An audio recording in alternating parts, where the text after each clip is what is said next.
Hi there. Hey, how's it going? Good. How are you doing? Excited?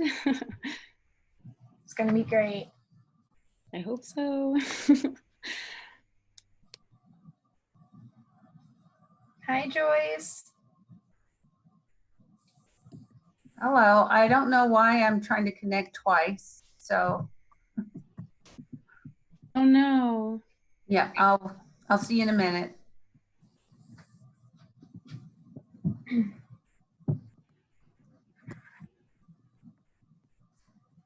Did you get a lot of questions submitted early on?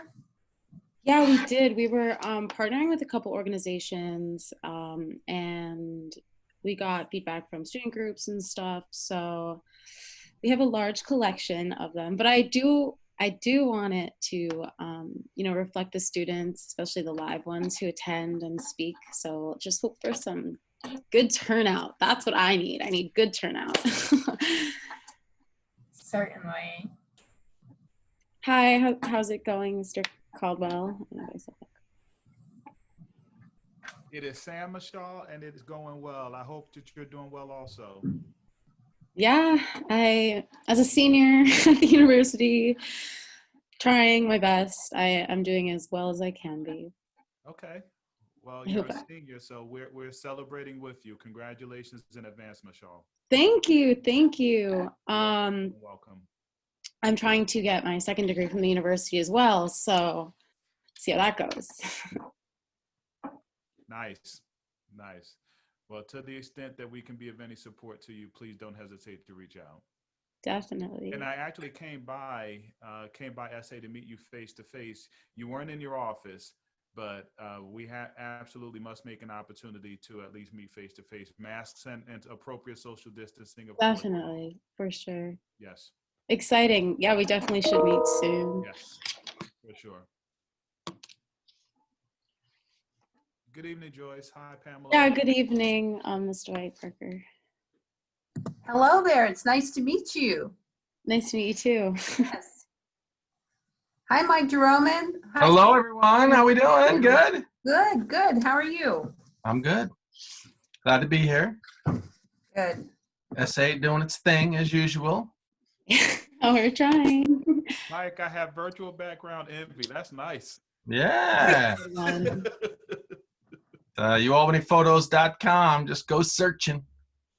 I got it. Chief, how I'm are in you? search of better light. Sam.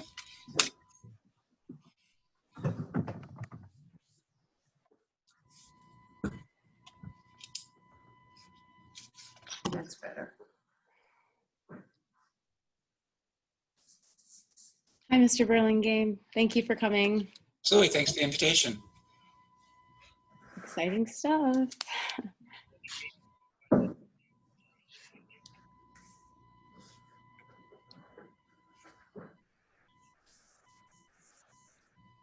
So I heard yesterday went well. Yeah, the Shake the Room event, that actually went very well. I got to attend live, special privileges.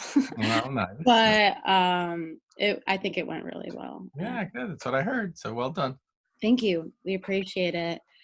Yeah, I think right now our goal is definitely to connect faculty and our students as much as possible, especially in like the virtual reality we live in. Yeah, it's good.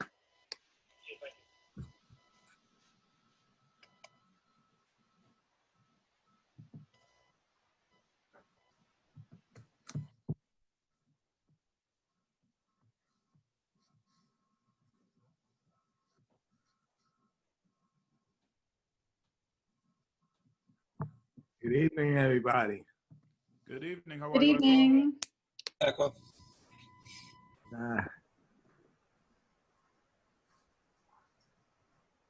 Let me see what this Zoom thing is all about.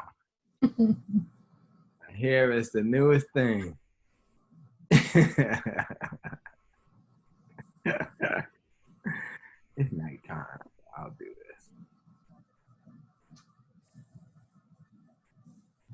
Okay, let me get myself together here.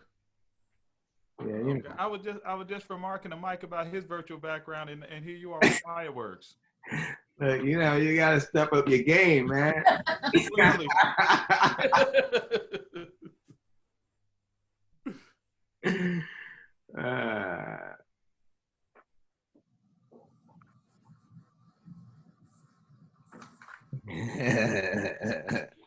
I'm laughing at myself because I'm eating on the road.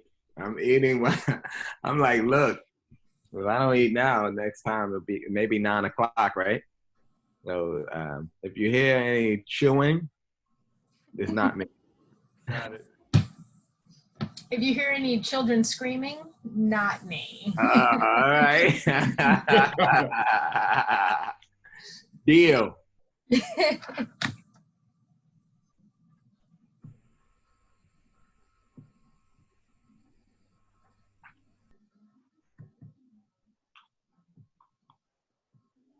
How many of us are on the panel? A lot. A large number, but you know, I don't think that's necessarily a bad thing. I hope that with everyone here, we can get some clarification to the students. No problem. If we'll speak if we need it, I assume. Yeah.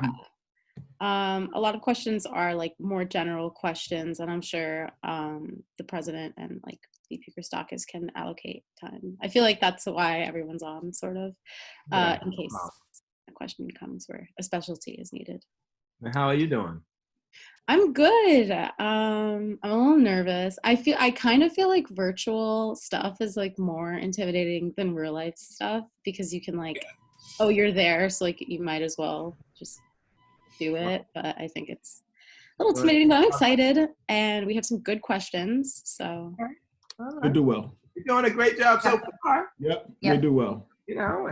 You got a psychologist in the room. Let's just shift that mindset, right? Namaste. thank you. Just remember, if you're not sure who to answer it, just give it to Equo. That's right. If you do that, you're good. Only I have a mouthful of food, so I'm not gonna say anything. Well, I'll just turn our videos off real quick and leave Echo there. But for turning this into a virtual event in a matter of days, kudos to the Student Association on that and pulling off this webinar. Hey Clay, you need more light. Get Yeah, more. I'll turn my overhead light on. Yeah, more light. Yeah, you need the light in front of your face, not behind your head. In front of your face. Yeah. You gotta turn your computer up. Yeah. Oh, all right. Yeah. Now you got it going. And Here we go. Now you can't see the game though. I know. Thanks.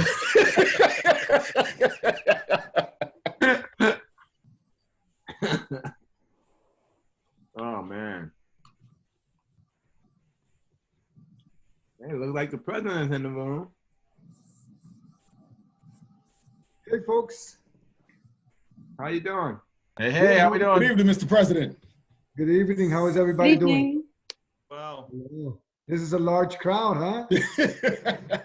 Yeah. Hopefully we don't get shut down. I know. Tell me about it. Hopefully there are more students than us.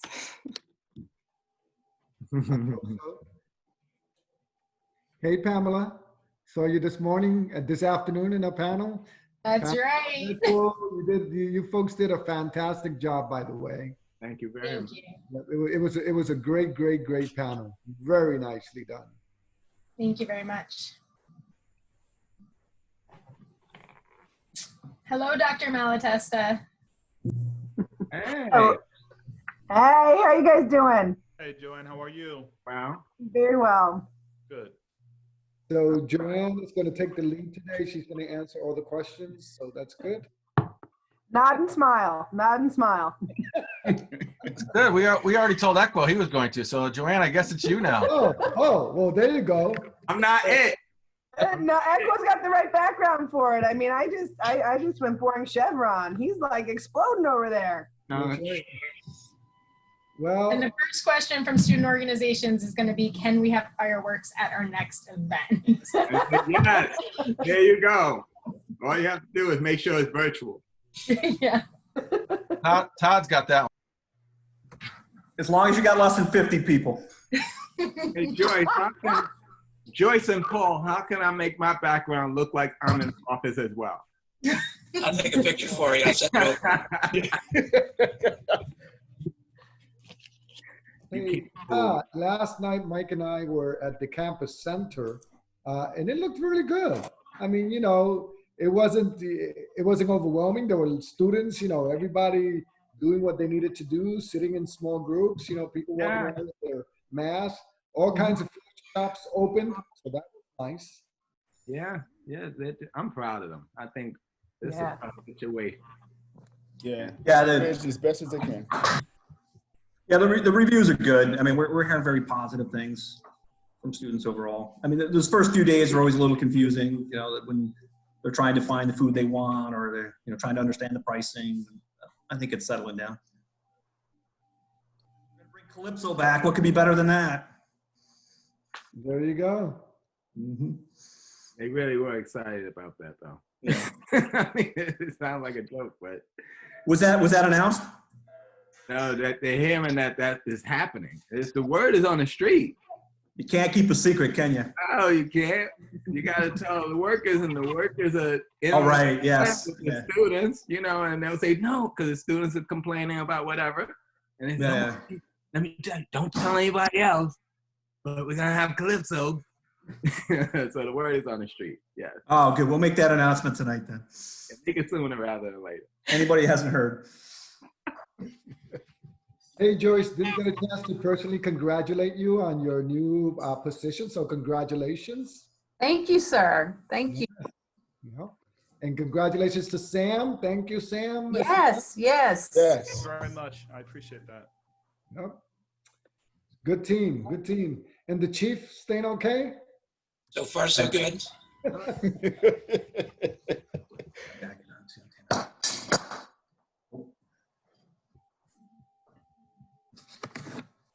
How are you doing, Mr. President? Yes. I'm doing good. I'm doing Good. good. I'm doing good. I like your. I thought you were going to ask me a question about whether it was rotating or static or dynamic. I know. Well, now Cat's out of the bag because I was going to ask that question. You know. Come Come on, Joanne. I thought that was what you were going to be asking me It was today. my follow-up. It was my follow-up. There you go. I know for a fact Michelle's going to ask that question tonight. So, yeah. I'm like, look, that's easy. Definitely. She's like, oh, she said definitely. I like your Michelle- real life virtual background, President Havidan.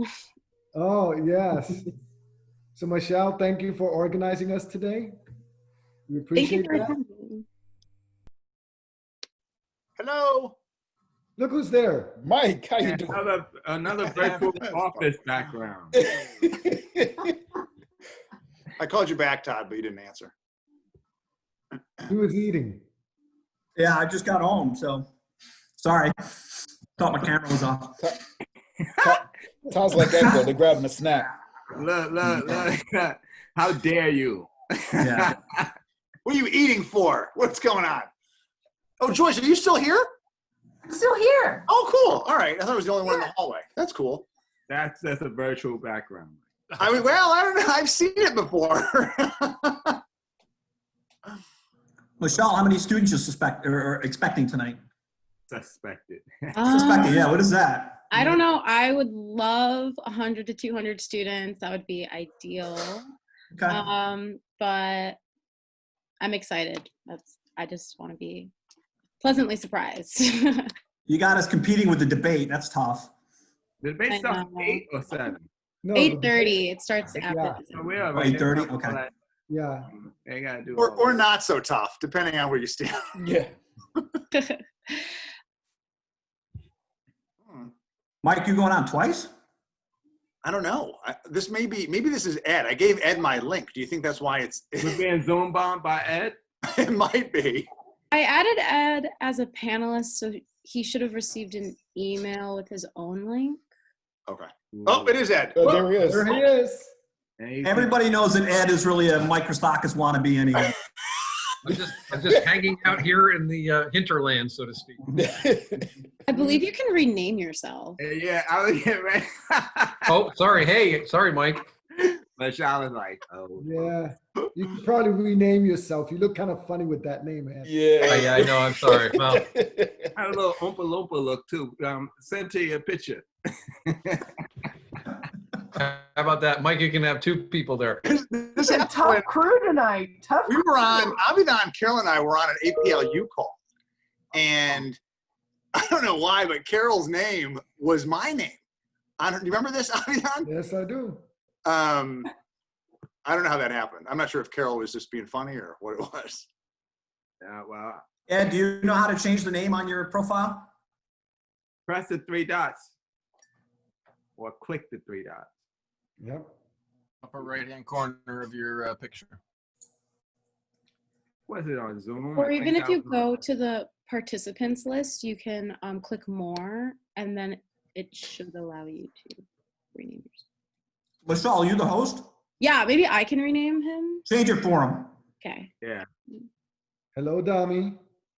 Hi, good evening, everyone. How are you? Good evening, Doug. Good evening. Hi. Thanks for coming. We appreciate it. Hey, Clay, Dami Yes, and sir. others yesterday in SA Shakes the Room did a fabulous job last night. Thank you. We try. It was a great event. Great event. Excellent. Thank you. I don't know. I seen one of those selfies. It was pretty close, y'all were. I don't matter. was- That's all that matters. Wait, I sent the picture to Todd. So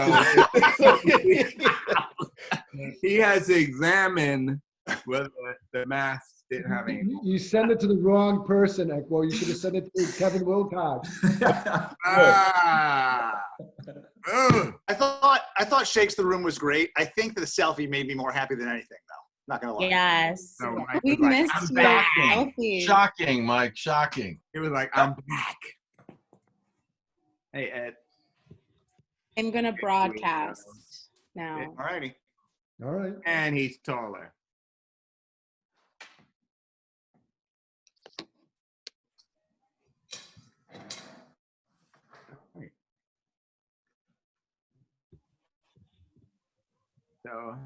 So are we going to be having do we want to keep our videos on to start, or Dami, is that fine, or?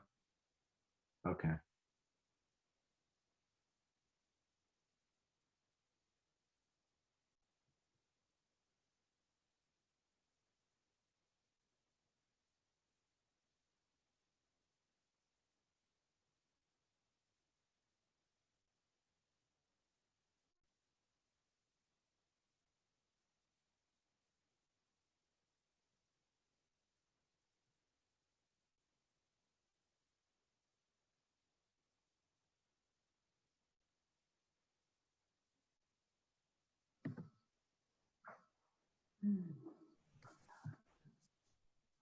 Everybody loves an awkward silence.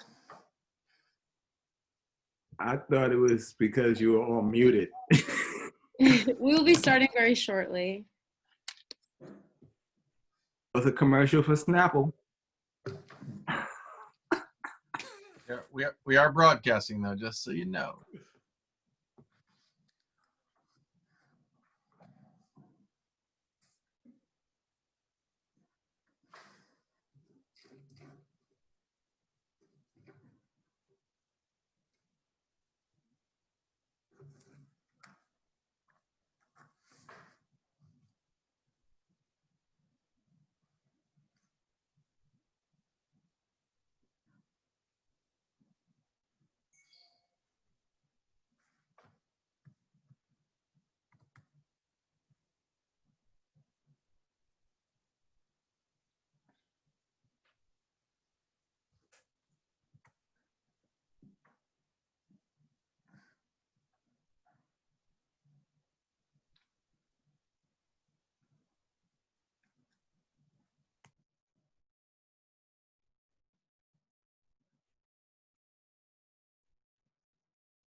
Okay, hi everyone. I want to thank all of our great panelists and faculty from the university that have came to our wonderful and first town hall of the semester. We're going to kick it off with our SA president, Dami Lola Desanya, and she can go ahead and start things off. Okay, thank you, Michelle. Good evening, everyone. My name is Damilola Adesanya. I serve as the president of Student Association. Like Michelle said, welcome to the first virtual town hall. I hope everyone is doing okay. Please just know that this is a way for you all to ask questions and hopefully get answers for us to work together to make sure that you all really have a better experience on campus, make sure you all feel safe, and just any questions you may have at all. So yeah, I know Michelle's going to do a quick presentation about SA. And once again, thank you to our panelists. We appreciate you. And let's just get started. Thank you, Dami. I'm quickly going to share my screen so we can talk a little bit about what SA does.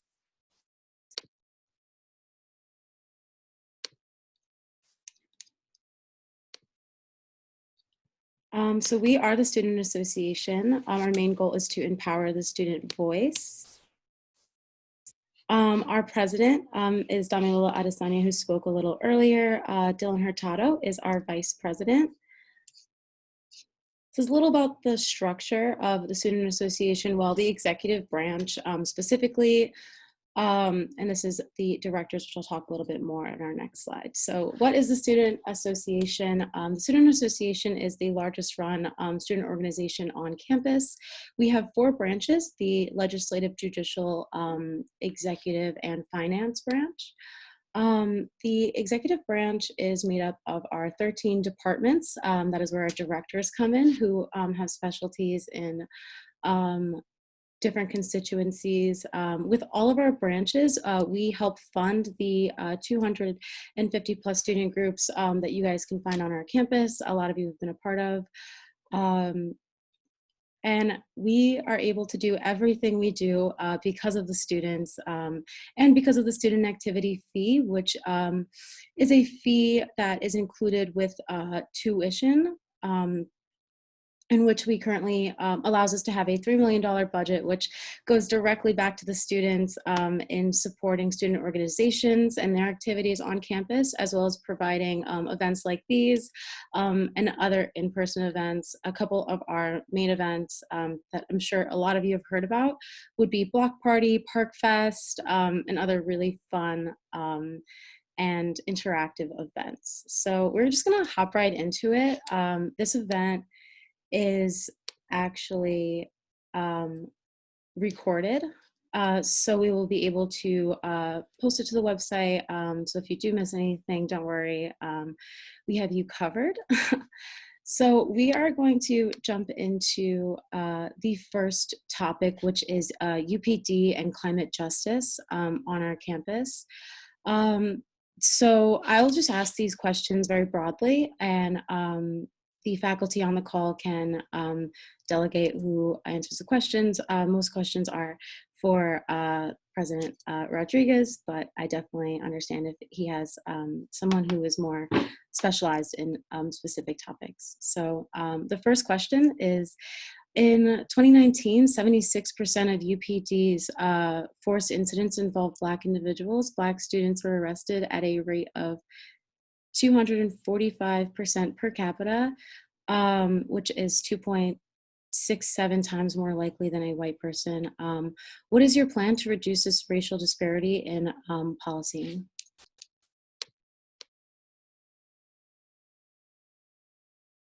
Thank you, Michelle. First and foremost, I want to thank you and the SA Student Association for the invitation. It's great to be here. We've got a great number of our University at Albany staff here that can answer a variety of questions regarding these matters. I hope that all of you are staying safe and healthy at the University at Albany and in your homes as well. Let me first say that, and I'm going to ask also the Chief Burlingame to address this question, but let me just reiterate without a doubt of our strong commitment here at the University at Albany to diversity, equity, and inclusion. and our commitment to have a campus climate where everyone feels welcome and everybody is welcome at this institution. And we have to continue to work to ensure that our students, our faculty, and our staff feel comfortable at this institution. And we continue to do this through a variety of mechanisms that we're actually developing within student affairs and also throughout the institution. As you all may know, we have established a task force on inclusive excellence here and diversity at the University at Albany, which is coming forward with a great plan, I hope, in order to address a variety of these issues. Our Dean of Students, Clay McNeil, is a co-chair of that task force. Damilola Adesanya, who's the president for SA, is also a co-chair for that task force. We've established climate committees across the university to address these very same issues. And the chief and his department, UPD, have been working consistently to see what are the issues, what are the challenges, what are the opportunities, and how we can bridge these gaps and how we can work across the institution so everybody, and especially our students here at the university, feel safe, feel secure, and feel that they are part of this great institution of ours. So I'm going to pass it to the chief so he can specifically address some of the question that you just raised. Thank you, President Rodriguez. I would like to reiterate what President Rodriguez had mentioned is we do have a very strong commitment to making sure that not only is all members of our campus communities are safe, we want them to feel safe and welcome. And our goal is to be as transparent as we can in our operation and hold ourselves accountable to make sure we are treating every member of the community equally and with respect. I would like to give you some specific answers, Michelle, about your question. And you divided up in a couple parts. And one of them was use of force. And you're looking at statistics from our 2019 annual report, I imagine. So we have a strong mission of accountability. And the one way we do that is we define use of force in a way that I don't know of any other department that defines it this way. We make our officers report a use of force whenever they display weapon they have, whether it's pepper spray, their baton, a taser, or their firearm. If they simply take it out of a holster and put it in their hand, we make the officers report that as a use of force. That is not a standard in New York State. It's certainly not a federal standard.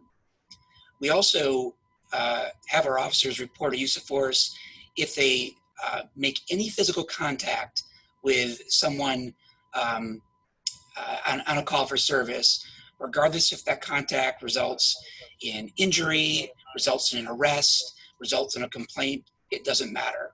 If an officer uses any force, touches anyone against their will while they're in the field, they're required to file a use of force report. And that is not typical.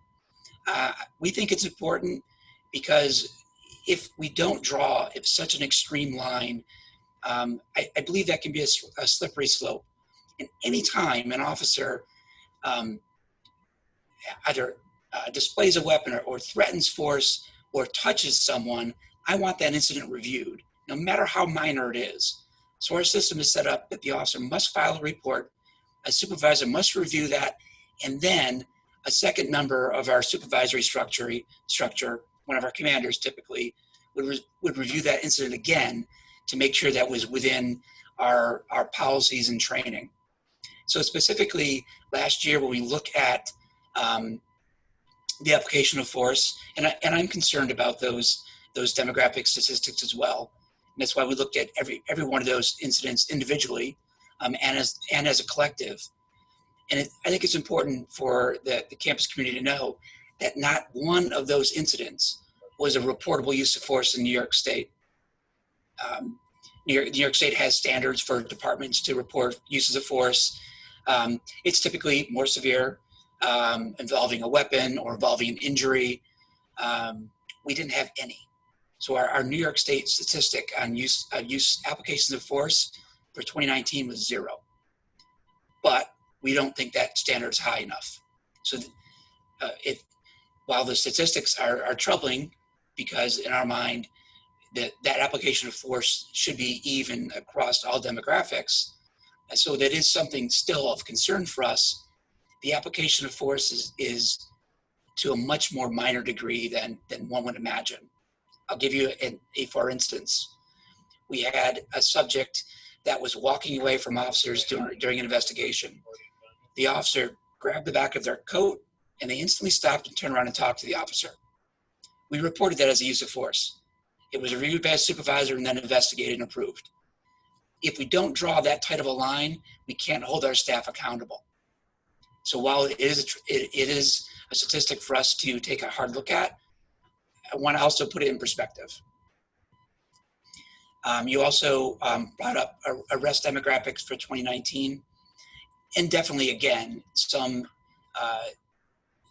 trends that we find troubling. We want to make sure that any application of arrest or traffic stop or any decision that our officers make is in line with our demographics. We should be treating every member of a community the same. And we took a deep dive into those statistics, and we have some answers on why the demographics statistics are the way they are, and some of them are problems that we have to address holistically as a campus community. The highest rate of contact we have with students of color is when we receive calls from our community. So we still have to respond to behavior-based incidents. We do training to making sure we respond specifically to behavior-based incidents and not to bias-based calls. But we do get more calls from our campus community that involve students of color. I am certainly not suggesting that it is criminal behavior is disproportionate with our demographics, but we are receiving more calls from the community. So I think that's a question that we need answered, and it's something we have to work out together to find a solution, because that's not something that we're comfortable with as well. Was there another specific component that you'd like addressed? Thank you so much for your responses. I have definitely more questions that do go into more specifics. I think that was just a broader question.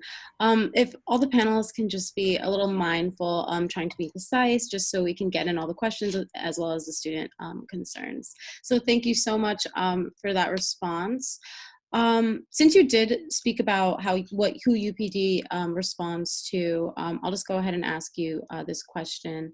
From 2018 to 2019, UPD intervention for mental health incidents increased by 600%. Why is UPD the best/only option for response calls involving mental health illness from Res Life? And would the university be open to changing this? How so? And if you could just elaborate on that specifically. Sure. Thank you for the question, Michelle. And it's definitely it's a statistics I've heard before, but I'm not really sure where the source was on this one. We track our mental health incidents in a couple of different categories based on really when it comes down to custody. So they're grouped into a couple different incidents. And I think when that data was pulled, it might not have captured that accurately. We went from 2018 to 2019, we went from 40 incidents involving mental health crisis to 60 in 2019. So that was definitely an increase that was concerning. But it's an instance that we are prepared for, and we train, and I'm very proud of the work our officers do in that area. And looking at that, and when I heard that statistic, we went back 5 years and looked at all the mental health incidents that our department responded to, and it was 275. In each of those incidents, we had to resulted in minor uses of force on 7 occasions, resulting in no injuries to, to, to the students, faculty, or staff that were involved in those incidents. So anytime we have someone in crisis, it's a statistic we'd like to reduce, but in the end, we are happy with the outcomes in the instance we did respond to. And Michelle, if you don't mind, I think it might be important for either Vice President Mike Christakis or Joyce Stewart Parker or Clay McNeil to address the sort of concrete and strong strategies we have and programs to address mental health issues here at UAlbany. So Mike? Yeah, so thank you, Abhidan. You know, I will say, and I'm going to turn it over to Joyce, who can give you sort of, I think, a real nice synopsis of everything we've done in the mental health space, but also Joyce and Karen Sokolowski, who's our Director of Counseling and Psychological Services, are right now actively engaged with Paul and UPD officers on really the question I think you're trying to get at, Michelle. So Joyce, did you want to give us sort of a sense as to sort of the whole spectrum of our counseling services? Sure, I sure will. Yeah, when I think about those mental health incidents that really demand the support of UPD, they're very minimal. When I think about the variety of services that are provided by CAPS, we spend a great deal of our attention and effort on what we call universal prevention efforts. And so that's making sure that we raise awareness, that we are educating students, providing the support that all students might need. So that might be being involved with orientation, for example. So we're raising awareness a great deal. And then we have another area. So if a student needs a little bit more support, it's what we call early intervention. And then for those students who need more specialized service, that includes, individual, group, couples counseling, as well as working with case management, psychiatry, or involving UPD. So that's more the extreme. So a variety of services, and they all still occur, even though they're remote at this point.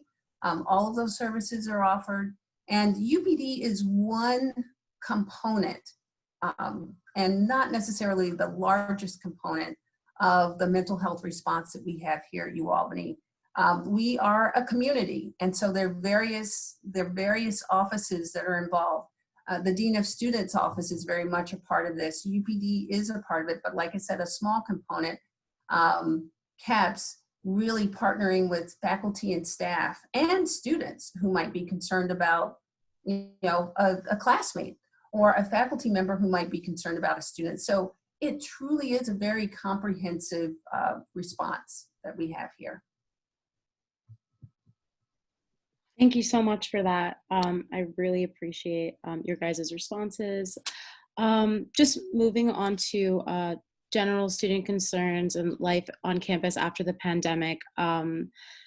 With all the new restrictions in place on campus, how can student groups still engage their membership in person, virtually, and what resources are the university providing this social aspect of student groups? I think that's a question for Mike Christakis and whoever he wants to delegate it to. So we actually just had the president facilitates these extended president's council meetings for faculty, staff, and select student leaders. And so it just happened earlier this afternoon. One of the topical areas was how we are, in fact, engaging, Michelle, as you're saying, sort of the social life on campus, given limitations. And I think we'd be among the first to acknowledge that it has not been easy. I know that Pamela Alexander, Marisha Roman, Echo King have worked very hard with student orgs to be creative and innovative while being safe and putting safety plans in place to engage in this. So Pamela, do you want to maybe take a stab at this? And then if Mike or Echo you want to add, given your engagement with students, you can certainly add some things. Yeah, I can kick us off. So we are encouraging, safety first for our student organizations, understanding that poses a challenge, particularly in the area of recruitment, right? In order to thrive as a student organization on campus, you need to get new membership, you need to tell folks what you're doing. So there's been a couple outlets to do that. Obviously, the Student Association held their virtual block party, and that was a great success. We also have a platform, myinvolvement.org, which all of our student organizations are familiar with, I hope, because they all have a page on there. There are some new aspects to that that just rolled out this semester with the pandemic, but student organizations can now post videos to My Involvement, so that's a way of engaging new students and recruiting that way. You can share perhaps what a meeting looks like, your membership, anything you want, performance if you're a performance-based organization. So that's a new element on My Involvement, to certainly be able to kind of reach out and do that. Student Organization Resource Center and student activities is definitely a place to come to if student e-board members or membership are really struggling in this time. We're seeing a lot of organizations who may have some remote memberships, trying to navigate their constitutions and navigate some of their business that way. Source can work them through some of these issues, walk them through how to do a Zoom meeting, how to do elections online, and the like. So a lot of different available resources to our student organizations, but Source is open in person from 10 to 6, Mondays through Fridays in the hub in the campus center. And you can also reach them by each of their calendars, and you can meet virtually as well. Thank you. Mike. Yeah, Pam, you want to talk a little bit about how they might even be able to hold some in-person events, but do it safely? Certainly, yes. In-person events are permitted on campus within quite a few guidelines that are laid out on myinvolvement.org. More specifically, it needs to be under 50. While we do encourage meetings to be virtual, there can be exceptions made, but those would be categorized as events in that moment and would need to follow the same safety protocol, etc. But student organizations are hosting in-person events around campus. I think they know, but there are new venues to be utilized by our student organizations that are outside, including some of the tents that you see around campus and the like. So again, Source can help you navigate your first steps to holding an in-person event. And we do supply cleaning supplies to our student organizations and other resources as well, so that you shouldn't feel hung up if you're not quite sure on the safety plan. We will walk you right through that, and we will provide all the resources necessary.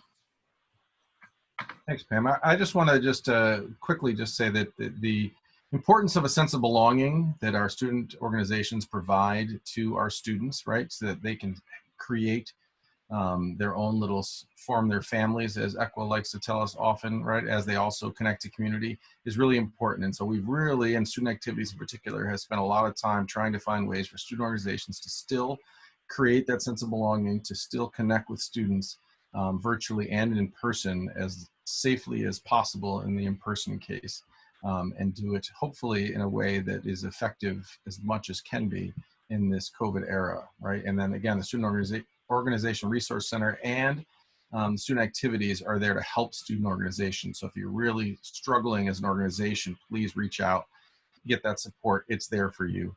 And hopefully you can be as successful as you have been in this era as any.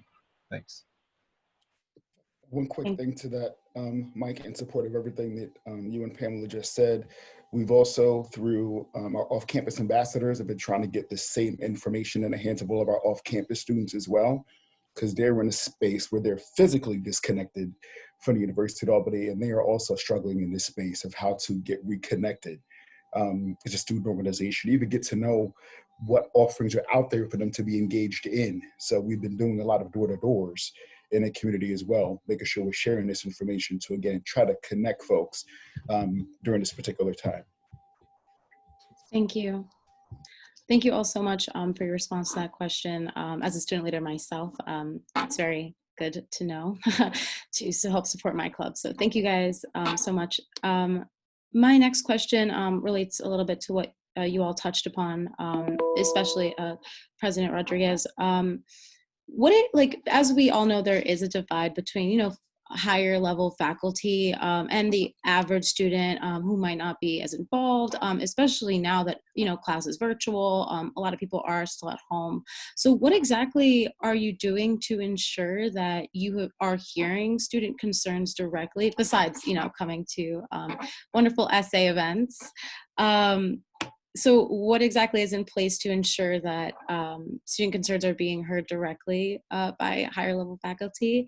And just a follow-up later on that for you to keep in mind is what are the most pressing criticisms and student concerns that you've heard and as at the top of your agenda to be fixed? Let me just say a couple of things, and then I want to pass it on to Mike Christakis and Joanne Malatesta, because they've been working on this space for a very long time, and especially since COVID-19 as well. But you know, we want to hear on a regular basis from our students and from the student leaders and from the students at the university generally. You know, the mere fact that, you know, we get invitations such as this today, right, in this forum with the essay, and look at all the folks from UAlbany in important positions that have come to really share and hear from you and share what we're doing at the university, but really hear what are the issues and the challenges. And we get to know what the issues and the challenges are through the questions that you generate, right? As I said earlier today, Mike Christakis and I, and Michelle and Dami and Dylan were yesterday at Essay Shakes the Room, right? Answering questions again, getting to know what are the issues, the challenges that we're constantly confronting. Mike Christakis and I have regular conversations to talk about what are the issues, what are the challenges as it relates to student achievement, student success, as it relates to alcohol and drug use, as it relates to sexual violence, as it relates to a variety of other issues that are of critical importance. And we've designed a series of programs to regularly address these issues, but in order to do that, we must hear constantly from our students. So let me pass it on to both Mike and Joanne, and they can go into further depth. So one sort of immediate thing, Michelle, to the sort of core of your question in terms of what mechanism are we putting in place, particularly given the multimodal state we're in right now. You know, some students are here, some are here but taking classes remotely, and then some are not here and engaged fully remotely. Student Affairs, by the end of this week, will announce that we're doing monthly virtual gatherings. We're not calling them town halls. The communication later this week will include a link to a survey-ish type of form that will encourage students to let us know what their questions and what their concerns are, so then we can frame each month's session around those topics. So they'll be topic focused, but they'll also allow time, like you all are doing here, for a Q&A.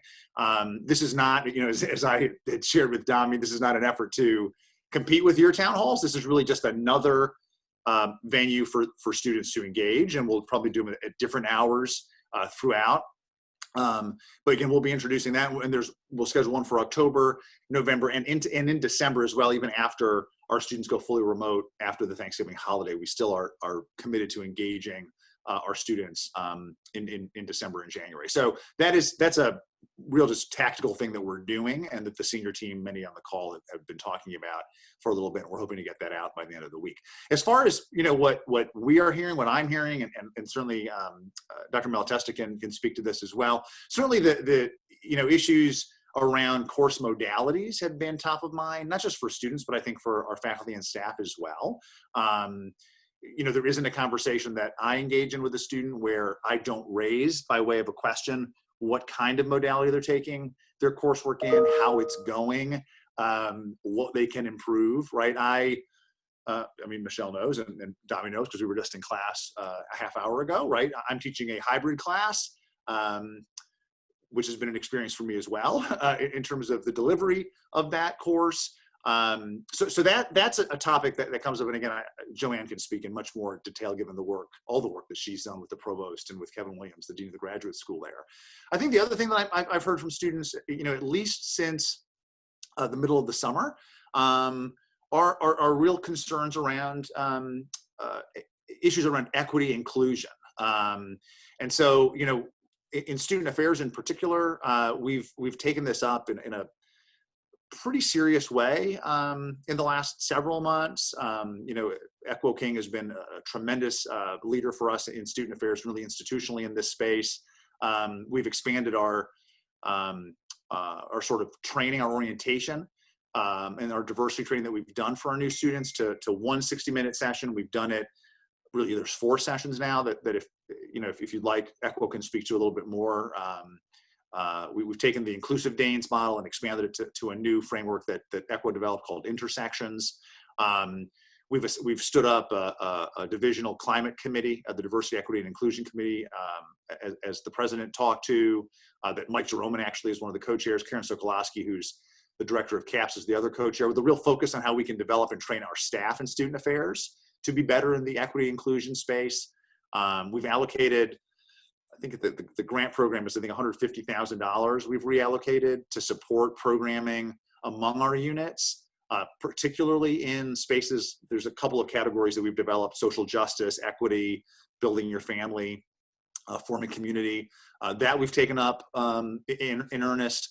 So, we're building in language into all of our staff's performance programs around equity and inclusion. And this is, again, very intimately, for me, it's in response to student concerns that I heard during somewhat difficult conversations that I had during the summer, that were very insightful for me, and that students shared that concern with me and with members of the team. And so we've taken that up, and I think it's become a real significant focus for us. Obviously, we're really delighted to be able to work with Sam Caldwell now, interim chief diversity officer in this space as well, because I think it's something that our students are asking for and calling for, and appropriately should be.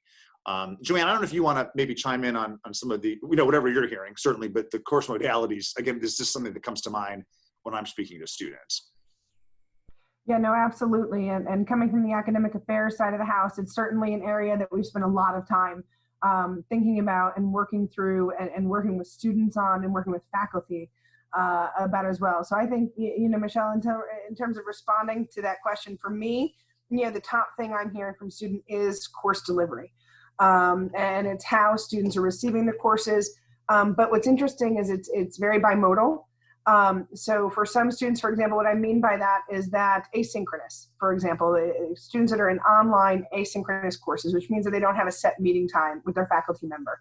For some students, this poses some difficulty. They're struggling with it. They want to connect with their faculty member. They want to connect with the other students. They want to make sure that there's some shared time, the way that we would typically have in a classroom.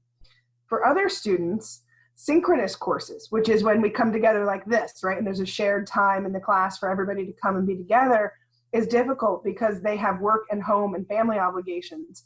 And so they're looking for differences in the way that they're taking their courses. And our faculty are struggling to be responsive to that as well. So for all of us, this was very, very new. As you may know, right, we didn't venture a ton into the online space before March of last year.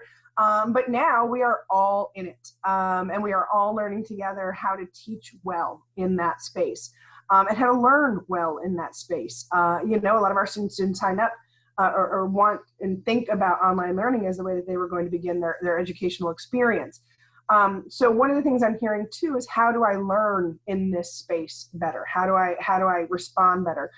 So we're working on bringing some tutoring up to speed, making sure that every course that we have has online tutoring available. We've got academic coaches that are available to students to help you navigate this new terrain. This semester has taught us a lot from the feedback that we've heard from students and from faculty, about the way you best learn the things that you're most interested in, the way that the courses are delivered to you, and how we can be better next semester. You may have received it. We sent out a survey to students about how you want the spring modalities. So I hope a lot of students got that. We got some great response there, and really helped instruct us about how we can do better going forward. There's a page on the website for undergraduate education that is very specifically designated for students to share with us any concerns you have about your academics. So it doesn't need to be about, a faculty member specifically, or it could be, or a course specifically. The idea is that you can send that in to us, you can get us that information. We'll make sure that it gets to the right folks on campus, so that students get a response, and that we can be that point of contact for you. So we're trying to be as open and inviting as we can to make sure that your voice is heard and that you're getting the responses that you need. Thank you. Thank you so much to all the faculty that responded to this question. I think it was very insightful just to see the concerns you've heard most. But President Rodriguez, is there any type of submission to your office that students can, how are you kept in the loop with student concerns?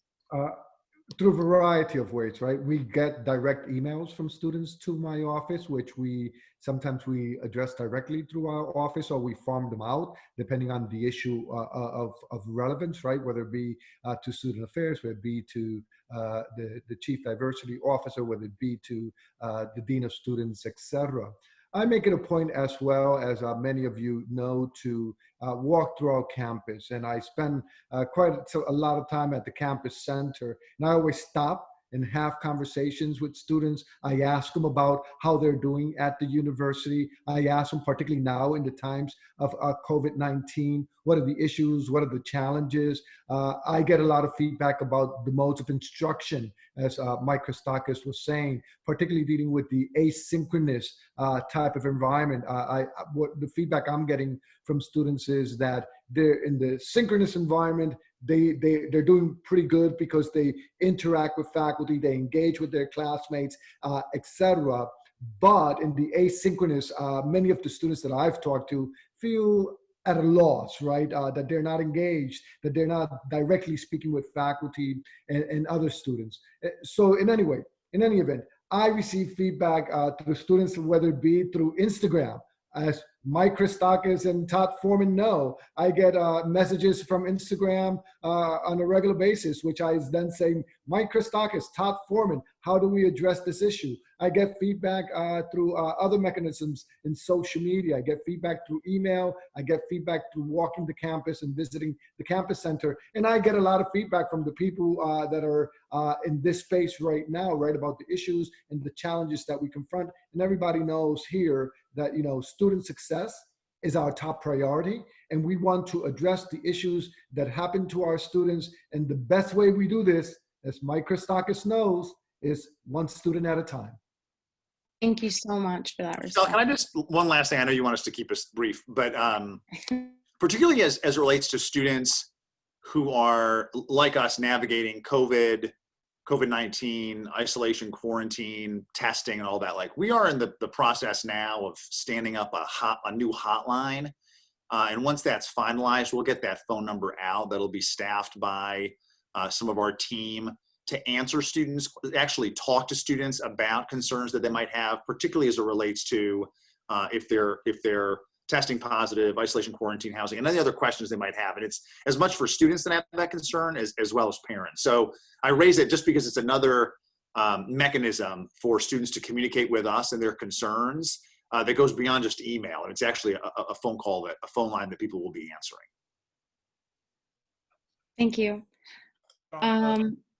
This is Sam. I just wanted to touch a little bit on that diversity, equity, and inclusion mention that came up a little bit earlier. I think particularly with there being a change in the Office of Diversity and Inclusion, that we recognize that we have very much new opportunities to develop new, in some instances, and to enrich in other instances already existing collaborations. So we will be doing everything that makes sense for students relative to how we engage in the space of diversity, equity, and inclusion. So in my mind, deeper collaborations, more consistent collaborations, more consistency and more diversity, for want of a different term, relative to the programming that's available, so that people find it a little bit easier to find a place where they can communicate in a way that makes sense for them with respect to diversity, equity, and inclusion.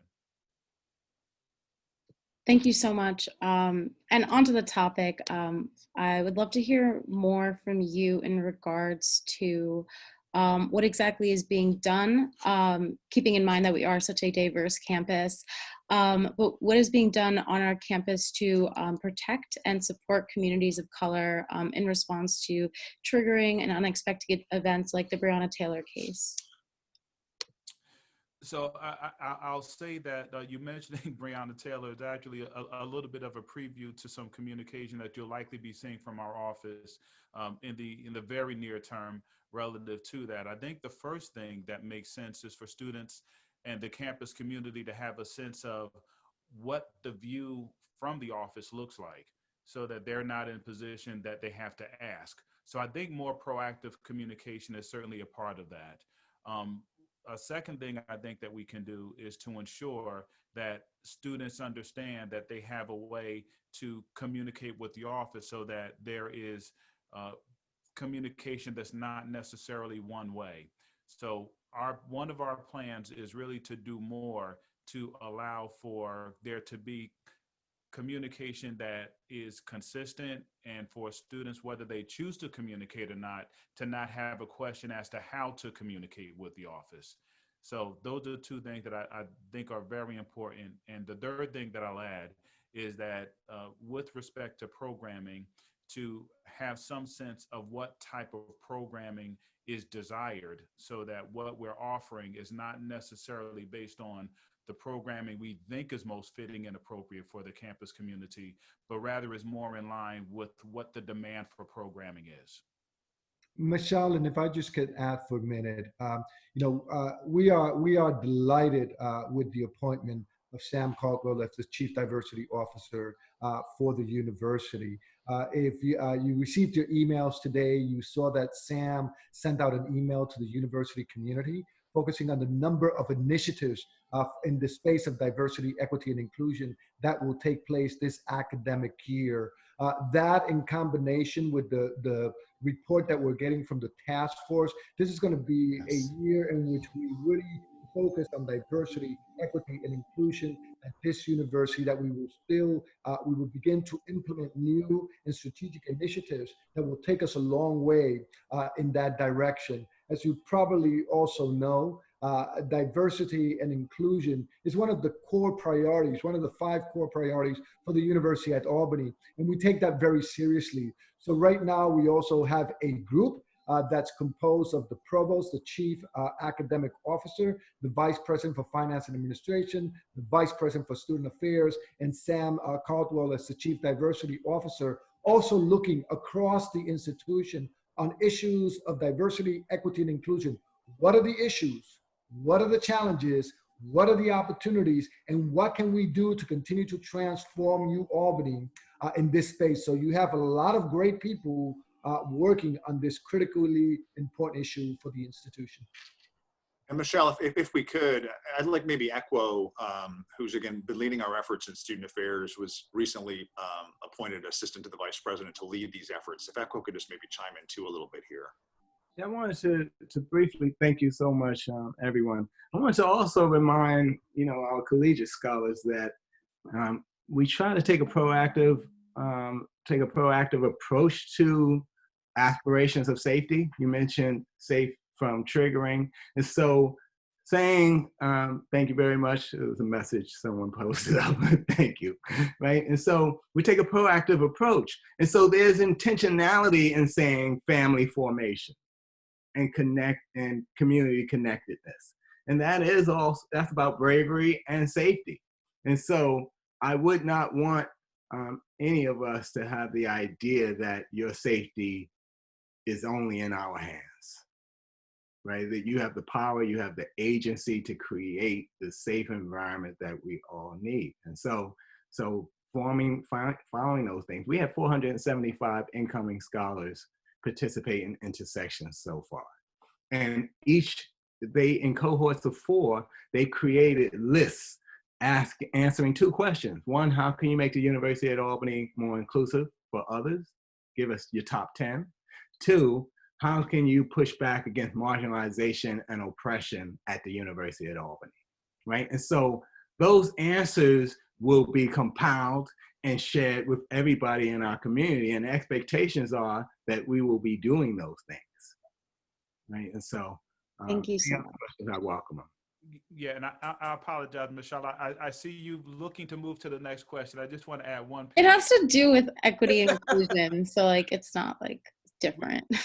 We do have a newly minted bias incident response protocol that we have in place, so that if any member of the campus community, student or otherwise, identifies what they believe to be an incident that may be grounded in bias or grounded in hate, they can report that. They can choose to do so anonymously if they choose to. They can choose to do so and have their name associated with that observation, and know that there will be an interdisciplinary team looking at those complaints to identify what we can do to, one, care for the specifics of that incident, and two, and arguably most importantly, to take advantage of the data that we're receiving to craft policy where necessary to ensure that the university community is more representative of what we aspire to be. So I just wanted to add that. Yeah, Thank you. thank you. I didn't actually know about that resource, which sounds like a great one. I know there is like the independent review committee, which doesn't seem to have much power in regards to like UPT supervision. So if you could just maybe in the chat explain how one could use that resource you're speaking about and apply, whether it's on the website or if you have the link for that. We'll provide the link, and we'll look for an opportunity to engage with student affairs to identify a way to put together some type of information session to ensure that students understand what it is, how to use it, and what the value proposition looks like. It is, just to underscore what Sam said, Michelle, it is a new resource for us. I mean, this we developed. This was, Clay McNeil, the Dean of Students Office, Diversity and Inclusion, Equity and Compliance, UPD were all involved in pulling this together. This, in a lot of ways, came as a result to student concerns who had said, where do I report things when I don't feel safe, when I feel there's a bias incident? And this was it was really an institution-wide effort to pull this resource together. It was, the president alluded to Sam's message that was delivered this afternoon. So it should be in your inbox. He does mention, the first time he mentions is the BERT. I know Sam and I and Todd have talked about another series of messages, to your point, Michelle, about getting the resource out there so students are aware of it. And I know that Clay and others are very committed to putting it in a variety of places, virtual places as well. But we'll commit to doing that. But again, if you haven't checked your email, do check that, because Sam's message does introduce it to the campus community. And I know that some of our thinking, I think, Sam, is that we'll do another reminder that really deals with BERT specifically going forward. Thank you so much for everyone that responded to that question. And thank you for providing that link in the chat to all of our attendees, as well as SA, because now we have that resource. So thank you again. So I just wanted to say that we are open to questions from the floor. So one of the questions I do have for President Rodriguez in regards to like equity and inclusion on our campus is, why did the university never explicitly mention the BLM movement in any press releases or social media? And yeah. Thank you for the question, Michelle, and we truly appreciate the question. And let me and I don't think that's an accurate statement, by the way, and let me tell you why. First of all, right, the university, as I said before, and I'll continue to reiterate, strongly committed to diversity, equity, and inclusion. And as I've always said, actions speak louder than words. But let me just give you a few examples which I think are critically important for this audience that is listening to hear, and for those that will review this recording to also hear. So if you go back, for example, back to June 5th, we did an op-ed in the Albany Business Review. I did an op-ed in the Albany Business Review. And one of the statements that I made there was, as I witnessed the waves of protests across the United States in the aftermath of George Floyd's shocking death, I continue to challenge myself to think clearly about the myriad ways that the University at Albany can help shape a fairer and more just society.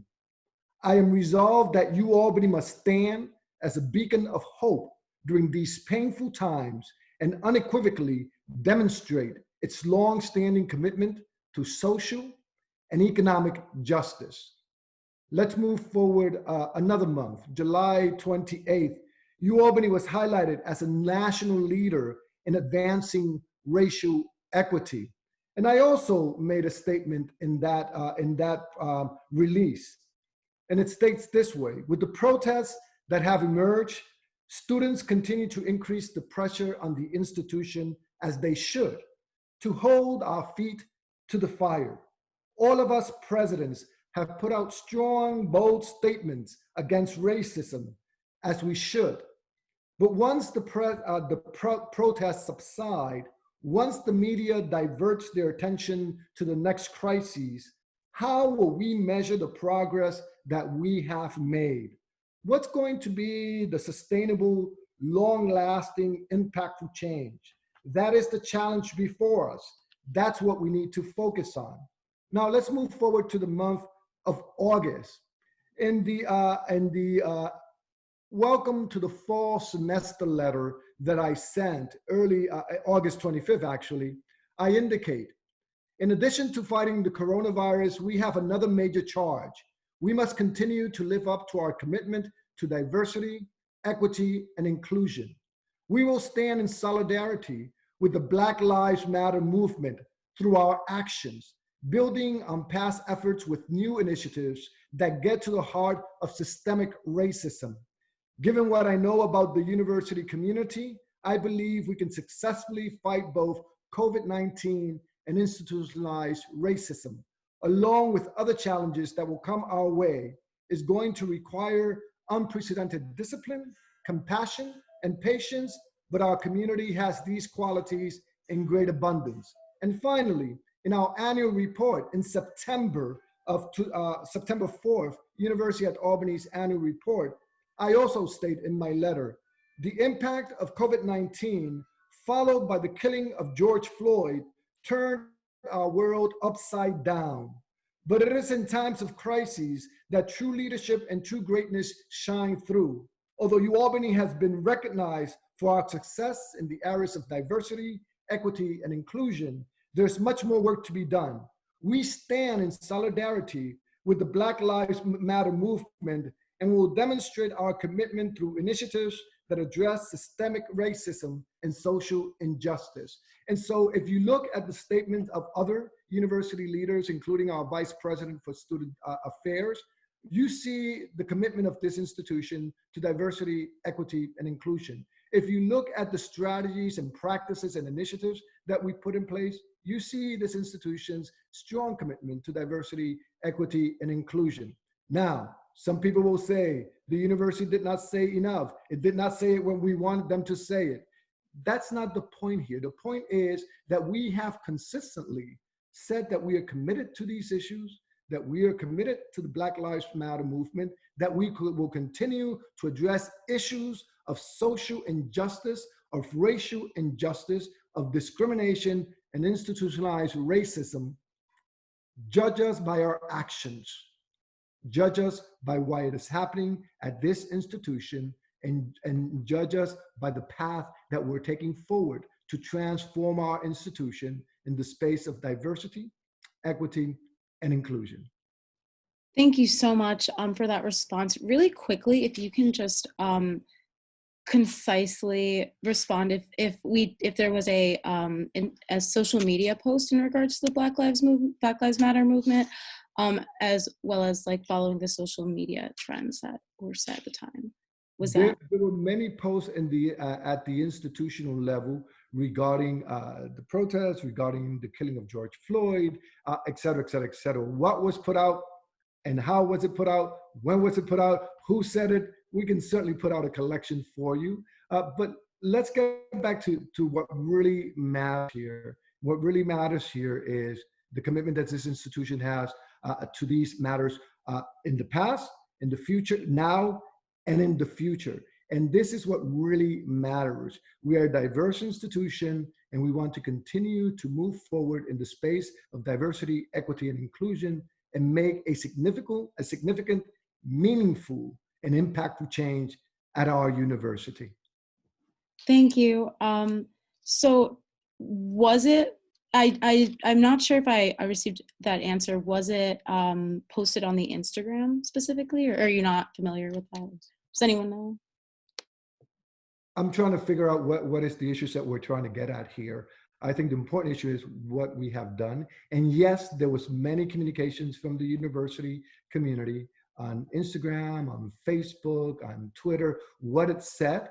You can certainly look it up, and we can certainly talk to the Office of Communications and Marketing so they can provide all that information here. But let us not lose sight of the goal. Let us keep our eyes on the prize, as Martin Luther King Jr. Used to say, right? What is truly important? Is it the exact words that were said? Is it the time where was it said? Or is it what we're doing to significantly transform this institution in the space of diversity, equity, and inclusion? And you've heard from a number of people in this panel today, right now, of all the great initiatives that were implemented, have implemented, and are implementing moving forward. That is, at the end of the day, what matters. We will be judged by our actions and not our words. Words are important. Action is even more important. Speaking of actions, another question asked by an attendee is that, I'm going to just read it. The university seems to want to support diversity, equity, inclusion. Has there been budget cuts to resources like the MRC, Office of ISE, and GSREC, ETC? If so, why? There's a lot of acronyms there, but regarding the budget of the university and where we are with the budget and what are the plans moving forward? Well, I think the basic question was, were there any budget cuts to offices of diversity or resources for diversity and inclusion, like the MRC and other agencies on campus like them?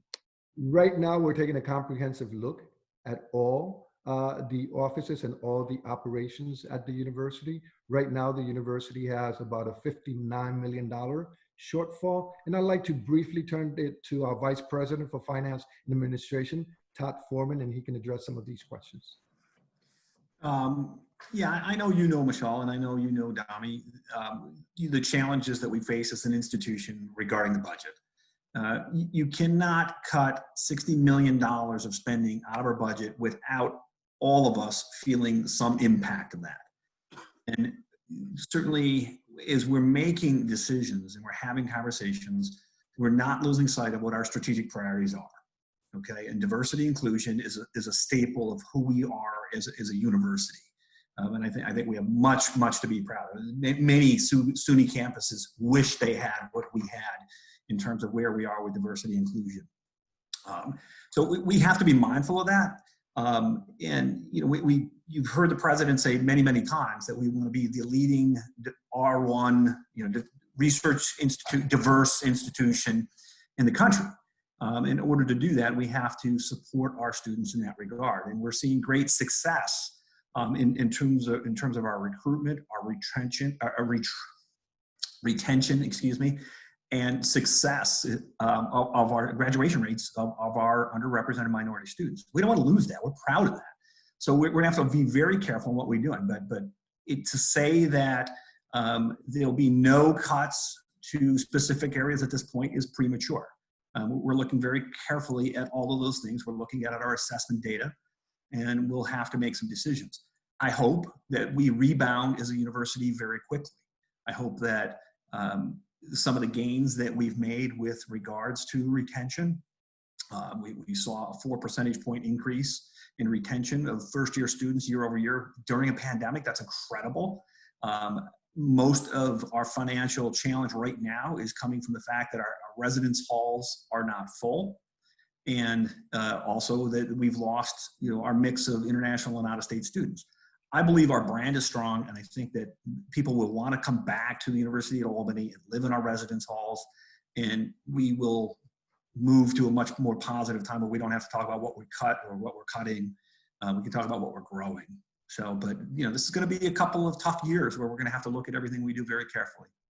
And Michelle, that being said, right, I just want to reiterate a couple of things in terms of funding for these particular initiatives. Number one, I said this is one of our core priorities for the university at Albany in our strategic plan. Number two, I indicated that we have the Inclusive Excellence Task Force, and maybe Clay or Dami can talk about this because they are co-chairs in that task force, that's coming up with a variety of recommendations and initiatives. And we know that a number of those recommendations and initiatives are going to cost money, right? And so we're going to have to think about how we fund those types of initiatives. And as I just mentioned, we just appointed Sam Caldwell as the Chief Diversity Officer. And Sam has already announced to the university community a number of initiatives that are coming forward. I've asked him for a plan for this academic year, 2020-2021. So we know that there's a variety of initiatives and strategies that we're going to develop and we're going to implement. And we're going to continue to do these without the budget cuts or no budget cuts, right? These are key to the institution and we're committed to them. Thank you. Michelle, let me just quickly just say, I'm very succinct here, which is to say the offices noted in that question, there were no budget cuts for this year. Thank you for answering the question. Moving on, one of the questions asked in the chat, can there be mandated implicit bias training for all pre-health students? I can repeat it. No, you don't need to. The Office of Diversity and Inclusion has a couple of sessions that are focused on implicit bias, including implicit bias that looks at microaggressions and implicit bias that looks at cultural competence. If you could, I see the person who put it in is Shaydani Platt. I hope I'm pronouncing your name correctly, Shaydani. If I could ask you to please just reach out to my office. Feel free to connect with me directly. You can shoot me an email or give me a call. I'm happy to have that discussion with you. And we'll identify a virtual session. I don't know in terms of mandating anything, but I think if we make the offering available and there's an appetite for participation, we certainly should be able to ensure that the content gets delivered. If I can add this, if I could add to that, we take the long ball approach to some of that as well, long term. And so you heard Vice President Christakis talk about intersections and how we're doing orientation with all of our incoming scholars. They're receiving 7 hours of diversity, equity, inclusion, social justice related training, and it's at a high level. So it's not preschool stuff. And so as you think about that every year, because the commitment is not to just do this during a pandemic. Every year as we do that, we will eventually cycle in after 4 years, we'll have our entire population having had received that sort of training. So really being proactive in creating an environment where, implicit bias is part of a larger issue, right? So you'll have our scholars having the training that they need, but now you can also contact the Office of Intercultural Student Engagement, and we will tailor trainings to the needs of any collegiate group. So feel free to reach out to us as well.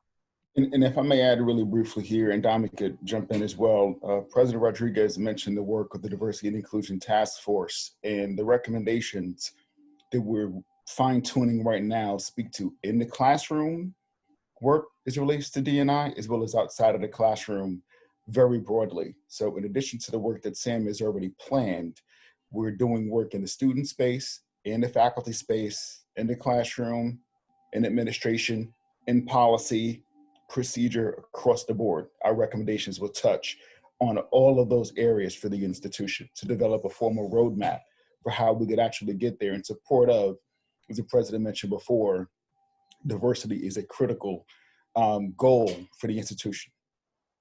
Thank you. Just as a follow-up, when, as well as responding on behalf of Shaydani Platt, who is in the chat, what are you doing outside of initiatives, as well as when will a long-term plan in regards to implicit bias training for students entering fields post-graduation be announced and brought forward to the students? And can we receive a deadline for that? I think that I just heard Equo speak rather convincingly relative to the plan to provide training for incoming students. It sounds as if as we continue to cycle through that training, not to speak for ECWO, what we plan to do is to say within 4 years, every student who has been at the institution for 4 years will have received that rather comprehensive training under the Intersections umbrella. What I'm suggesting is that if there is a specific conversation that should be had around implicit bias, which was what the question appeared to be grounded in, I'm happy to identify how we can support that particular request and identify how we might be able to host some form of a virtual session, hoping that the demand for the session would be greater than the 50 that we're relegated to for in-person sessions. We can certainly figure out a way to provide that type of content. Thank you all so much for attending and responding to our town hall event. I really do appreciate you all for your flexibility in answering questions and your willingness to participate directly with the student body as we did on this platform. So thank you all. If there's anything you would like to add briefly, as well as provide last minute resources, contact information to the students from all of your positions, please feel free to take the time to do that right now. I just want to say on behalf of the group, and then everybody else can jump in at their leisure, that we want to express again our appreciation, Mashal, for leading this conversation, and thank you to the Student Association for putting these conversations together. I think this is part of what we need to do and should continue to do as an institution of higher education. Have these conversations, learn what are the issues, learn what are the concerns, hear from university leaders in terms of what we're actually doing, in terms of what are the challenges that we're confronting and what are the opportunities moving forward. We always welcome these discussions. We always welcome feedback, questions, bring on the issues, bring on the challenges, and also let us know, how we can work together and collaborate to continue to support and grow this institution. This is indeed a university effort, but it's also an individual effort, right? We all need to put a little piece here and there to make this a great institution. One UAlbany working together will allow us to continue to make that progress. So thanks again for the invitation, and thanks for a very engaging conversation. Thank you so much for attending, President Rodriguez. I do know that you have to run soon, so I do appreciate you staying on for so long and engaging in conversation with us. Just referring back to the last question, ECWO and the other people who responded, is there a deadline, a month specifically, that we should expect to hear a formal plan for the implicit bias training? Sorry, I'm hearing some concerns about requiring a date or a month, some sort of timeline. So I think, Michelle, we sort of introduced intersections because we were really keyed into this notion of what an inclusive campus community looks like and how do we build anti-racist organizations. That was the impetus behind the intersections effort. When we were developing it, as ECWO developed it with his team, and he ended up training up some 60 facilitators. We didn't give thought to a date or a timeline. We've been working to try to get as many first year and new students trained by the middle of the semester. I don't want to speak for Sam Caldwell. He's 2 weeks into his job as the Chief Diversity Officer. I'd be interested in having a continuing conversation around what the Student Association views as that training or the value of that training going forward and what that might look like over time. We've been very pleased. I think we've been pleased, and ECWO shared some of the numbers in terms of the impact we've had on our new scholars who came in, because certainly in my almost 21 years at the institution, I think you need to sort of do things incrementally. And we felt very strongly that the greatest opportunity for impact for us was with our new incoming scholars as they were arriving vis-a-vis the orientation process. We know there's more that needs to be done. And again, I'm not going to speak for Sam, because I know that Sam has got thoughts and ideas on how we can scale this, which I think is what you're asking. I'd want to forego, pressing on a date. I'm not sure, the relevance of a date to me, I'm missing the point here. I mean, it's the impact that we're having. We've done trainings for new students every other week since August. Facilitators have been pouring into this in a pretty significant way. And I think that most of you all, I think, appreciate the effort that's gone into that. Is there more work to be done? Again, I'll say yes, there absolutely is. And we're open to the dialogue. But I also think, by way of a closing comment, it's really about we. It's not about you or me. It's really about what we can do collectively. And I think the facilitator group that we've put together through Intersections is proof positive of that, right? It's faculty, it's staff, it's collegiates. It's awesome, is what it is, because it's we who are actually through I think our actions in person. There's a number of in-person sessions, but ECHO has developed a number of virtual sessions too, given the modalities here. So I think it's important to continue the dialogue around what the scaling of those trainings look like. I don't know if Sam's got anything to add to that. The only thing that I have to add. I'm sorry, Sam, just to cut you off really quick and respond really quickly to VP Christakis. The point of the date is rather to make it public and to make it official to the student body. So if a date or a deadline can't be provided, will this be like on the website, or how will this process be public? In terms, if I could jump in terms of our diversity, equity, inclusion initiative, intersections, right? We're doing it already, right? So that's happening now. We have our charge peer educators leading dialogues in this work. We have our resource center peer educators doing this work. We have podcasts out of the Gender and Sexuality Resource Center. We're everywhere. We're on Facebook, we're on Instagram, we're on campus, right? And so it's hard to answer the question about when you're going to do something when you're already doing it. So it's ongoing. And it's hard for me. I'll never be able to give you a deadline in terms of when something's going to end, because never, right? It's a journey. We'll never be there. And in 4 years, we'll start again and have to teach each other something new, right? So there's no deadline. This is ongoing work. So if you're sharing anything on your website, you're going to be sharing what we're doing. And then if there's something that we're not doing, then let us know. And then we'll let you know when we're going to start that. Thank you. We appreciate that so much. And sorry for the hard-hitting questions. We really just want to get the conversation going and get the student voice empowered. So we can definitely wrap up. I really appreciate all the panelists dropping your contact information in the chat. At the attendees, I would definitely implore you to look at that, as well as we can send a follow-up email with all of your information and link to the recording and stuff. So we'll definitely work on that.